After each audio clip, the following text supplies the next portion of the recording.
अन्नदाता, पग पग पर है संग तुम्हारे अन्नदाता। लहू किसानों का बन के पसीना सींचता है धरती का सीना। मेहनत का तेरी हक दिलवाने, नई तकनीक नई खोज बताने। पशुधन को गुणवान बनाना, पौध सुरक्षा को सिखलाना, खेती के सब गुर समझाने, भारत का सरताज बनाने। आठों पहर है संग तुम्हारे अन्नदाता, अन्नदाता। नमस्कार, मैं चित्रा आप सभी दर्शकों का अन्नदाता कार्यक्रम में स्वागत करती हूं। हर रोज की तरह कार्यक्रम में लेकर आई हूं खेती बाड़ी से जुड़ी हुई बहुत सी लाभकारी जानकारियां। तो चलिए सबसे पहले देखते हैं क्या है विशेष आज के कार्यक्रम में। अधिक उपज हेतु धारवाड़ विधि से लगाई अरहर की फसल में जरूरी प्रबंधन। नींबू और चीकू के बाग से अधिक फलों की प्राप्ति हेतु कटाई छटाई पर तकनीकी सलाह। गाय भैंस से शुद्ध दूध उत्पादन के लिए ध्यान रखने योग्य जरूरी बातें।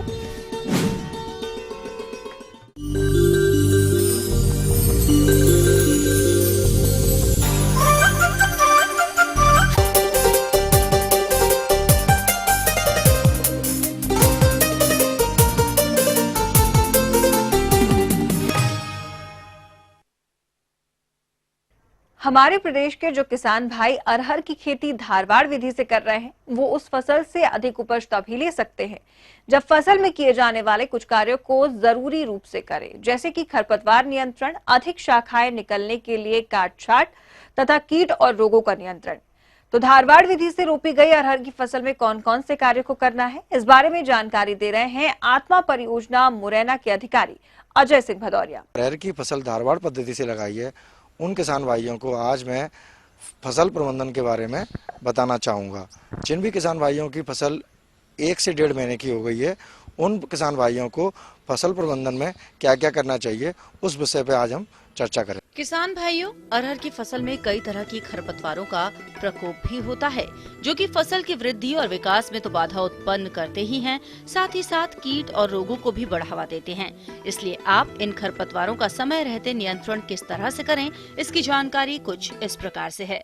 इस मौसम में वर्षा अधिक होने के कारण खरपतवार का नियंत्रण करना अति आवश्यक है। जैसे कि हम इस मौसम में देख रहे हैं, हर फसल में खरपतवार बहुत अधिक है, लेकिन अरहर की फसल में खरपतवार की संख्या ज़्यादा रहती है। और जिन भाइयों ने धारवाड़ पद्धति से अरहर की फसल लगाई हुई है, उनको मैं सलाह देना चाहूँगा कि खरपतवार का नियंत्रण अति आवश्यक होता है।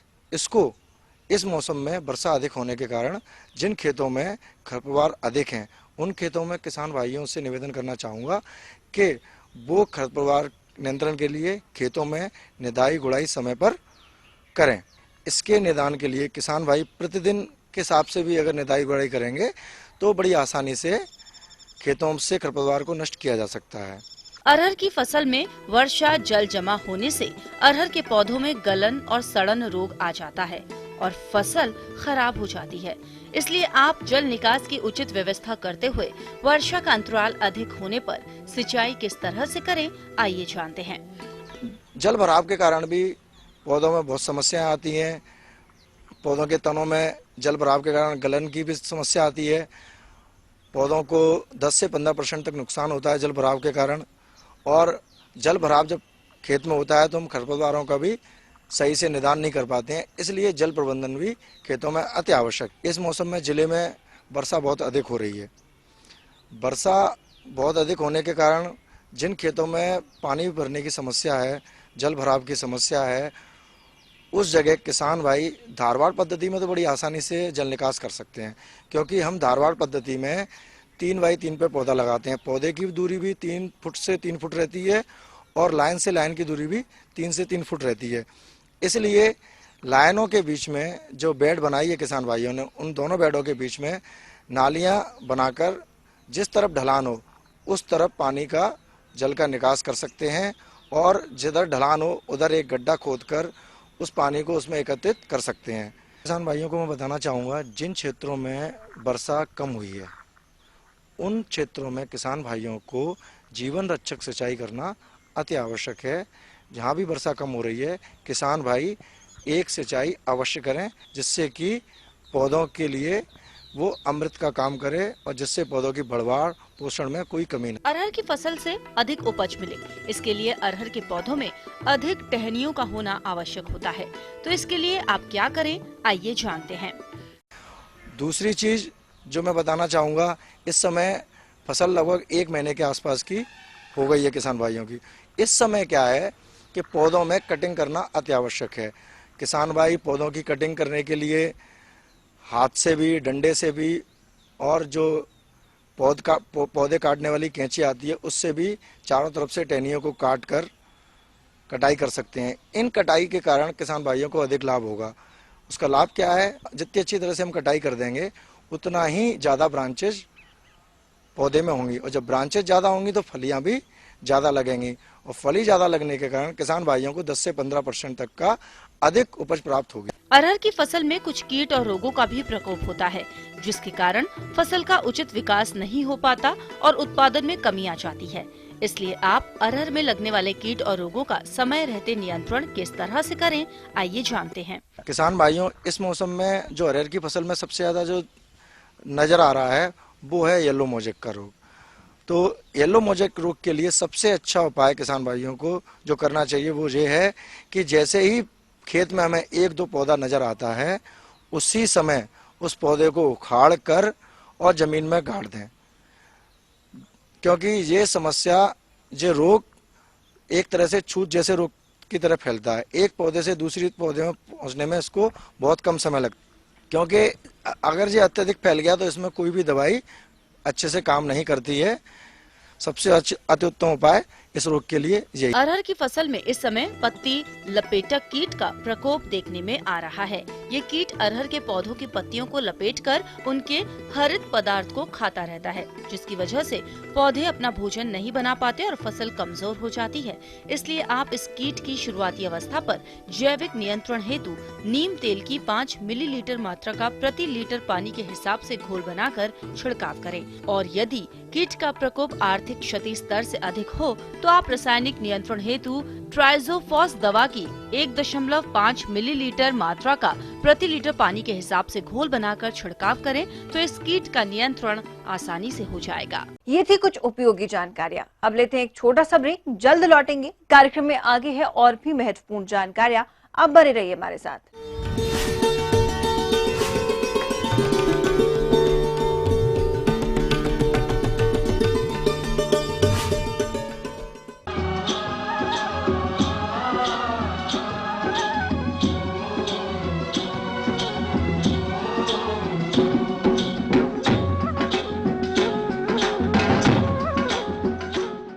ब्रेक के बाद एक बार फिर आप सभी दर्शकों का अन्नदाता कार्यक्रम में स्वागत है। चलिए बढ़ते हैं अगली प्रस्तुति की ओर।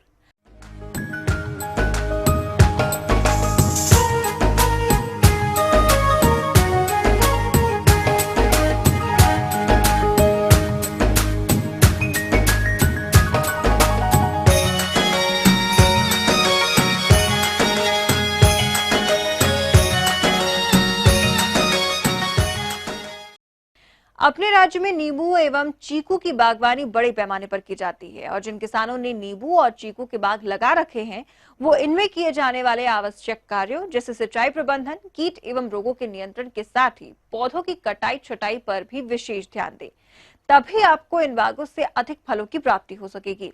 तो इन नींबू एवं चीकू के पौधों की कटाई छटाई किस तरह से करनी है, इस बारे में विस्तार से जानकारी दे रहे हैं बागवानी विशेषज्ञ डॉक्टर महेश चौधरी।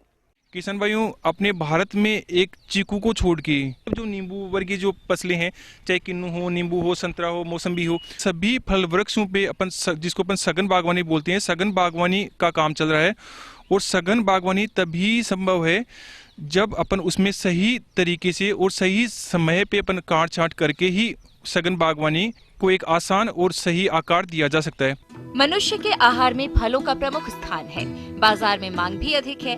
ऐसे में प्रदेश के बहुत से किसान फलदार पौधों से अधिक लाभ कमाने के लिए फलों के बाग लगाते हैं और यदि बागवान सघन बागवानी की पद्धति को अपनाए तो फल के बाग से भरपूर फलोत्पादन ले सकते हैं। किंतु इसके फलोद्यान में कौन कौन से कार्यों को कब एवं कैसे करना होगा, इसकी जानकारी के लिए मिलते हैं।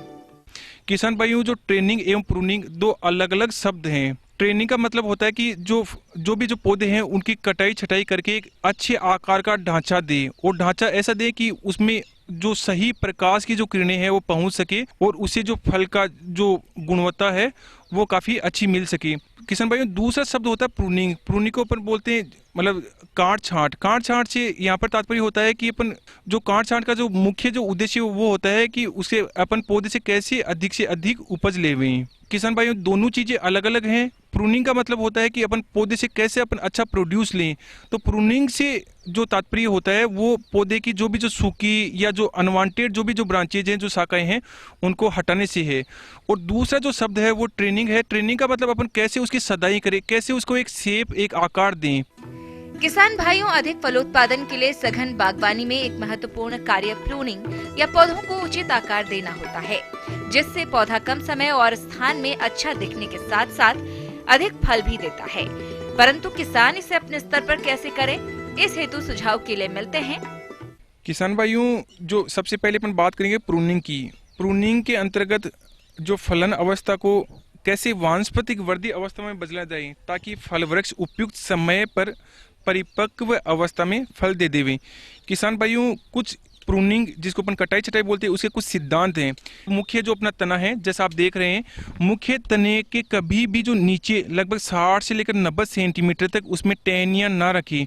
हमेशा अपन यदि बात करते हैं अपन हाई डेंसिटी प्लांटिंग की, सघन बागवानी की, तो सघन बागवानी के में हमेशा अपन ध्यान रखते हैं कि जो पौधा है, पौधे को लगभग जो मुख्य जो तना है, मुख्य तने को अपन लगभग 60 से लेकर 90 सेंटीमीटर के ऊपर से अपन काट देते हैं। जैसे ही किसान भाइयों उसको काटेंगे, काटने के बाद में उसके जो भी जो दूसरी जो ब्रांचेज है, जो साइड ब्रांचेज हैं, जिसको अपन द्वितीयक शाखाएं बोलते हैं, वो द्वितीयक शाखाएं निकलना प्रारंभ कर देती है। तो किसान भाइयों, पहली बात ये अपने को ध्यान रखनी है कि जो भी जो जमीन के जो पास से जो शाखाएं निकले उसको निकाल देवें। दूसरी, संपूर्ण शाखा को निकालने के लिए हमेशा छटाई से ही जो छटाई आधार से ही जो अपना बेस है उसी से ही करनी चाहिए। जो भी जो प्रथम जो कटाई है वो हमेशा नीचे से ही शुरुआत करें। यदि नीचे से अपन उसकी शुरुआत करेंगे और उसके बाद में अपने हमेशा जो छटाई है वो ऊपर से करेंगे तो उसमें जो छाल फटने की जो संभावना है वो ना के बराबर हो जाएगी। पतली शाखाओं की जो छटाई शाखाओं की छाल को बिना हानि पहुंचाए हुए करें। पौधों के उत्पाद न करने वाले भाग की भी छटाई कर देवें। जो भी जो अपनी सूखी शाखाएं हैं उन सूखी शाखाओं को सही समय पे हटा देवें। वाटर स्प्राउट्स जो भी नींबू वर्गीय फलों में उसमें अच्छी कई मतलब बहुत कोंपली निकल आती है और वो दिखने में बड़ी सुंदर लगती है, लेकिन किसान भाइयों वो प्रोडक्टिव नहीं होती, उसमें फलत नहीं होता। तो जो भी जो जिसको अपन वाटर स्प्राउट्स बोलते हैं उन वाटर स्प्राउट्स को हमेशा निकाल देवें। काट छांट करते समय घाव बन जाते हैं तो वहाँ पर बोर्डोक्स मिश्रण का लेप करें।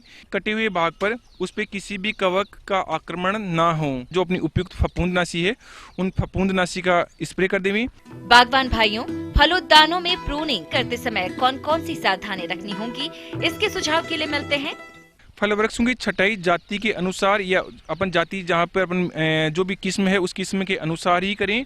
कटाई छटाई करते समय बहुत ज़्यादा सर्दी ना हो और हमेशा ये ध्यान रखें कि जो टूटी हुई, संकड़ी, घनी, रोगी एवं कीड़ों से जो ग्रस्त टहनियाँ हैं उनको सही समय पे निकाल देवें।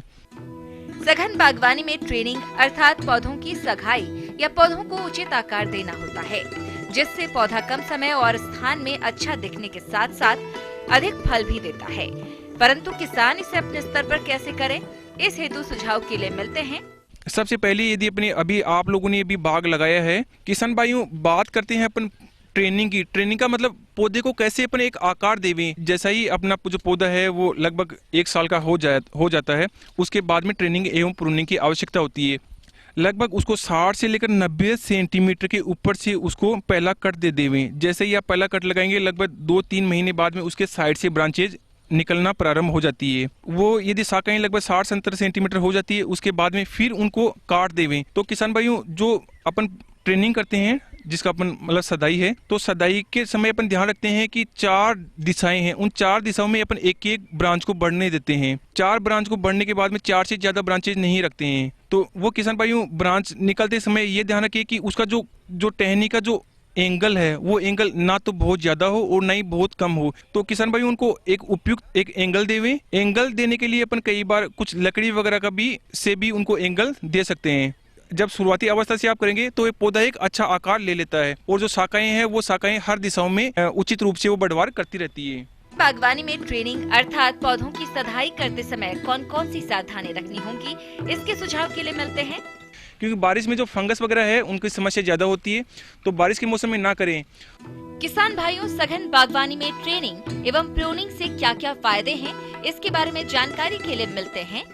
जैसे किसान भाई आप देख रहे हैं, ये जो अपने पौधे की कैनोपी जो इसका जो छत्रक है वो काफी अच्छा बन रहा है। किसान भाइयों, हमेशा अपने को ये ध्यान रखना है, लगभग सभी तरह के फल वृक्षों में जैसे आपको बताया कि एक शीर्ष जो भाग है उस शीर्ष भाग को हटा देते हैं। दूसरा किसान भाइयों, जैसा आप देख रहे हैं कि यदि अपन इसी शाखा को यहाँ से हटा देते हैं तो उससे क्या होगा, तो जो भी यहाँ पर जो कीट एवं बीमारियां हैं उन कीट एवं बीमारियों का आक्रमण कम होता। पूरे जो भाग में है वो पूरे भाग में सनलाइट होगी और उसे जो अपना जो पौधे की जो कैनोपी है जो आकार है वो भी काफी अच्छा दिखेगा।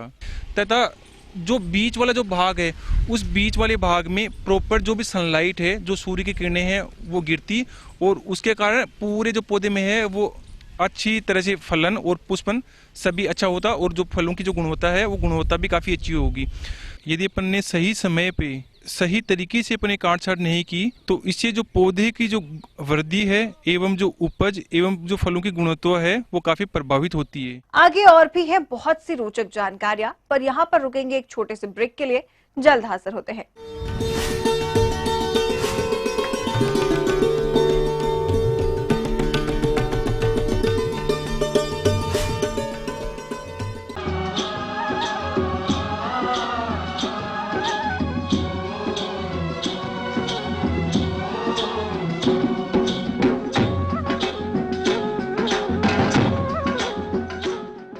ब्रेक के बाद आप सभी दर्शकों का स्वागत है। चलिए अब रुक करते हैं अगली कड़ी की ओर।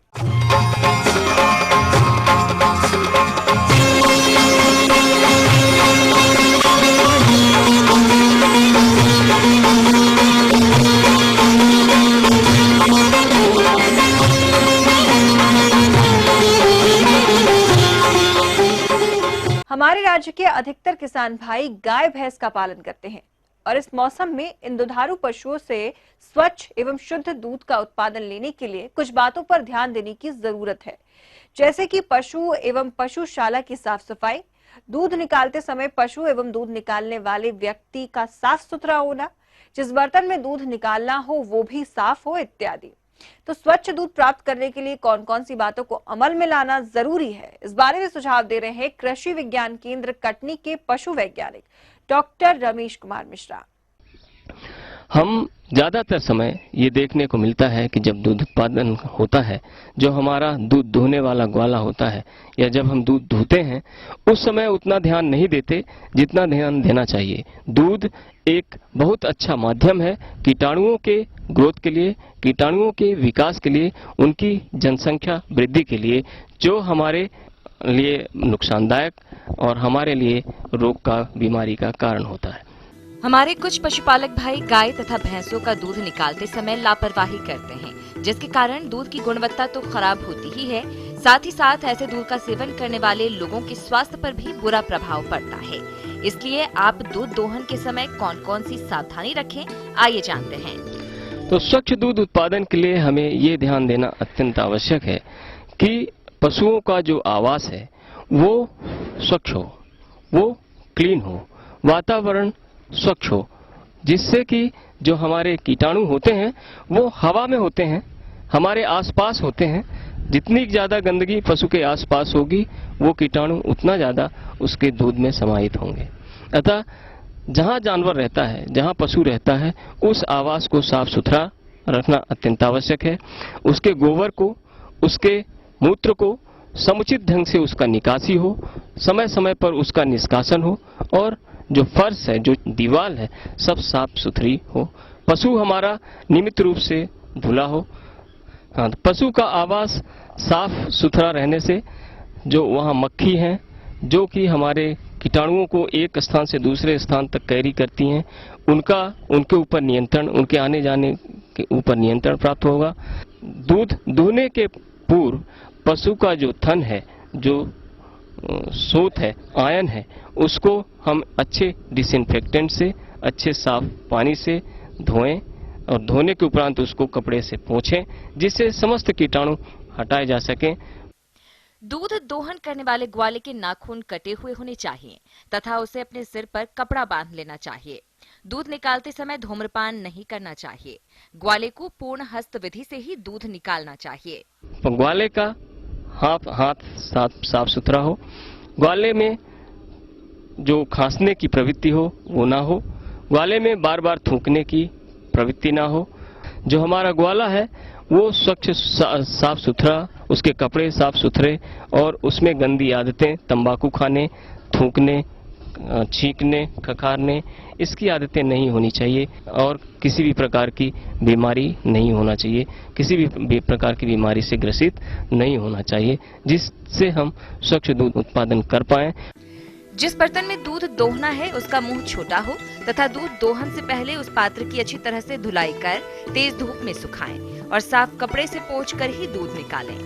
दूध को निकालने के बाद साफ छलनी से छानकर स्वच्छ स्थान पर ढक कर रखें। पशुओं का आहार दूध की गुणवत्ता को बहुत ज्यादा प्रभावित करता है। पशु को हम क्या खिला रहे हैं, किस गुणवत्ता का खिला रहे हैं, इस चीज का दूध पर अत्यंत प्रभाव देखा गया है। कई बार जैसे जो हरा चारा है, जैसे गंध वाले चारे खाने से भी पशुओं के दूध में भी कई बार गंध आती है। पशु आवास के आसपास गंदगी है तो वो भी दूध में कई बार वो गंध भी दूध में देखी जाती है। और किसी भी प्रकार का दूध निकालने के लिए पशुओं में किसी भी प्रकार का ऐसे इंजेक्शन का उपयोग नहीं किया जाना चाहिए कि जो हमारे मनुष्य के लिए नुकसानदायक हो। जैसे ऑक्सीटोसिन जैसा हार्मोन कई लोग दूध निकालने के लिए पशुओं में लगाते हैं। इस हार्मोन का उपयोग पशु में दूध निकालने हेतु न करें। पशुपालकों से ये भी निवेदन है कि स्वच्छ दूध उत्पादन के लिए ये भी ध्यान दिया जाना अत्यंत आवश्यक है कि जब हमारा पशु बीमार हो, पशु बहुत ज़्यादा कमजोर हो, दस्त आ रहा हो, उस स्थिति में पशु के दूध को मार्केट में बेचने से बचें।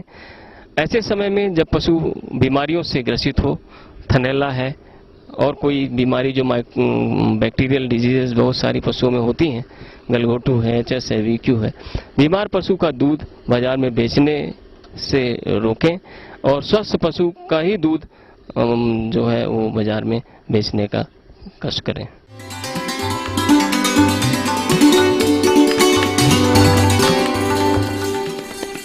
अन्नदाता हेल्पलाइन निशुल्क फोन संपर्क सेवा के माध्यम से आपके द्वारा पूछे गए कृषि से जुड़े प्रश्नों में से 1 या 2 महत्वपूर्ण प्रश्नों को हम अपने कार्यक्रम में शामिल करते हैं। इसी के तहत आज का चयनित प्रश्न और उसका जवाब इस प्रकार है। अन्नदाता निशुल्क फोन संपर्क सेवा के माध्यम से पूछे गए प्रश्नों में से आज हमने जिस प्रश्न को कार्यक्रम में शामिल किया है उसे पूछा है ग्राम किरावली, जिला ग्वालियर के कृषक सुरेश यादव ने। यह हरी खादों का फसलों में क्या महत्व होता है, इसके विषय में जानकारी चाहते हैं। तो सुरेश यादव जी, आपकी जानकारी हेतु प्रस्तुत है कार्यक्रम का यह अंश। आप सभी ने सुना होगा कि अंधाधुंध उर्वरक का प्रयोग करने से मिट्टी खराब हो रही है, मिट्टी की उर्वरा शक्ति खराब हो रही है। तो उस कारण से उसका उपाय क्या किया जाए, तो जैविक खेती आजकल बहुत प्रचलन में चल रही है। आज के समय में किसान फसलों से अधिक पैदावार के लिए अंधाधुंध रासायनिक उर्वरकों का प्रयोग कर रहे हैं, जिसके कारण उत्पादन तो बढ़ा लेकिन उत्पादों की गुणवत्ता कम हो गई और मानव स्वास्थ्य के लिए हानि भी पहुंचा रहा है। इतना ही नहीं, प्रति एकड़ लागत खर्च भी अधिक होता है। तो इन सभी को ध्यान में रखते हुए आज जरूरत है जैविक विधि से खेती करने की, जिसमें हरी खाद, सनई, ढैंचा की भूमिका बहुत ही महत्वपूर्ण है, जो कम लागत व समय में अधिक लाभकारी हैं। परंतु कैसे, आइए जानते हैं। और जैविक खेती का एक हिस्सा है हरी खाद।